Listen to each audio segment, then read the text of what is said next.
Well, fellow YouTubers, it is me again, and there's a few thoughts of my Hobbyking Cubeboard Micro Quad. So, just little fun flying around. I got my setup with a Futaba 60X radio. Took a while. You just have to initiate the trainer part. Duh. Okay. So let's fly around and have a little chat.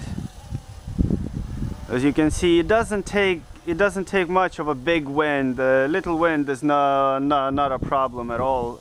Big wind, you can still fly. It's just being tossed around all over the place.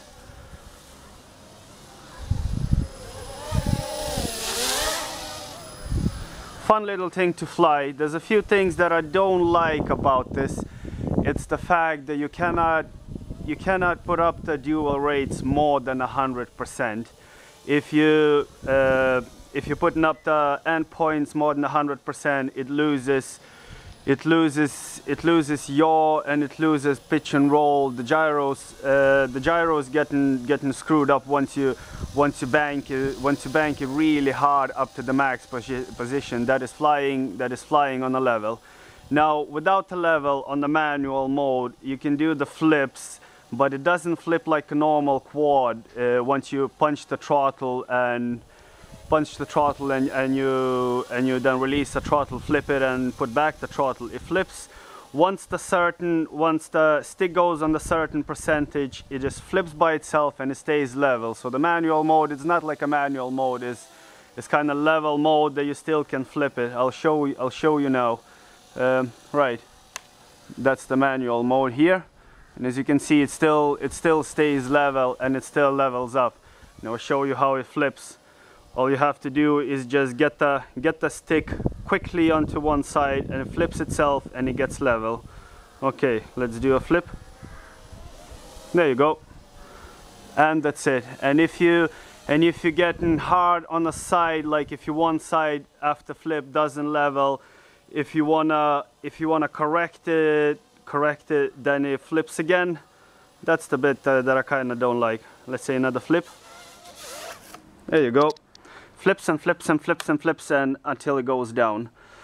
On the same note, I am not impressed with the nanotechs in here. That's 260 milliamp, supposedly 3570 C discharge rate, but it performs exactly the same as the original two batteries that came with this quad.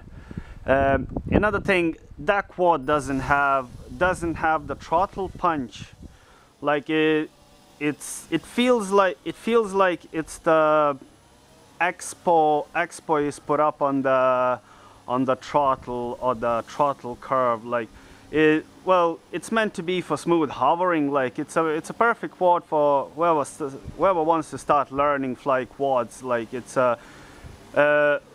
in my particular case, the only thing I could do is put up the expo. I have plus 75 expo on this quad. That's the only way I can fly this quad. Otherwise, it looks like it doesn't fly at all. It just hovers in one space. So fun little quad toss around when the weather is bad, or in your back garden. Like a standard room is more than enough of a space for this quad. Fly around the corners. It's like once you want to get your flying loss skills a bit refined, good thing to throw around. And as you can see, it was crashed and crashed and crashed, and props are a bit chopped, and the whole like it's been tossed around number of times. I fly with nearly every day with around 10 batteries a day. Nearly 5 to 10 crashes with each battery.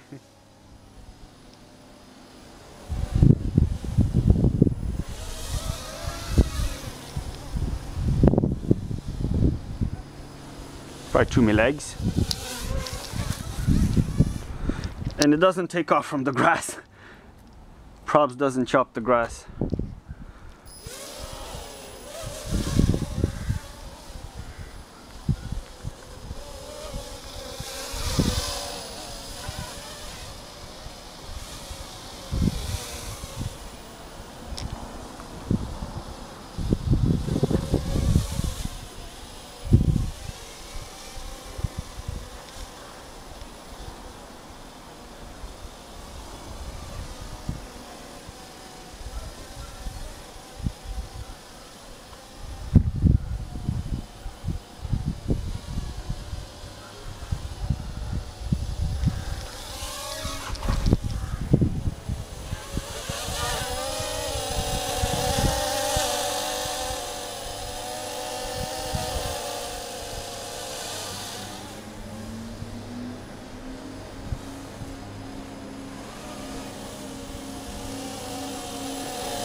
thrown and thrown around, thrown and thrown around, and it just doesn't break. It just doesn't break. Like, props are flexible, and flying this little thing, it's kind of safe. Like, dog grabbed it, kids grabbed it, like nothing.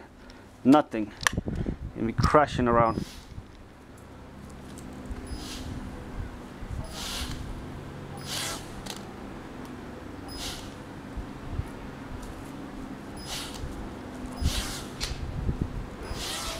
Doesn't want to play.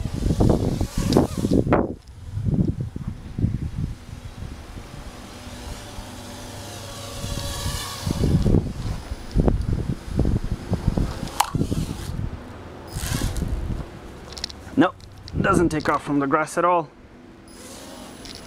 Unless your grass is like a golf pitch.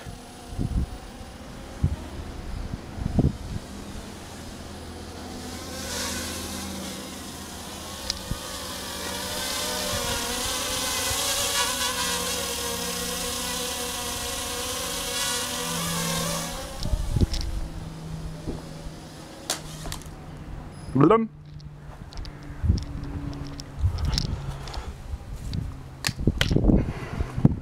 Ah, get back.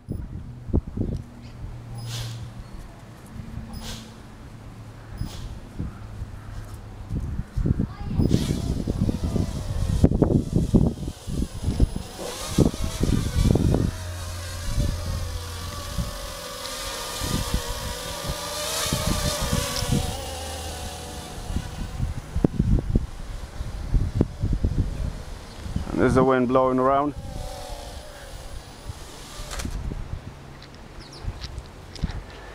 That's what you can do with it. Just bash it around. Very easy to fly quad. More or less perfect for beginners. Whoever wants to start learning fly quads, multi-rotors. My 12-year-old daughter, she lifted, that's the battery dead. She lifted this quad after a few batteries of just throwing around, and my wife lifted as well after a few batteries into hovering position there. So I'll give a thumbs up for it. All right.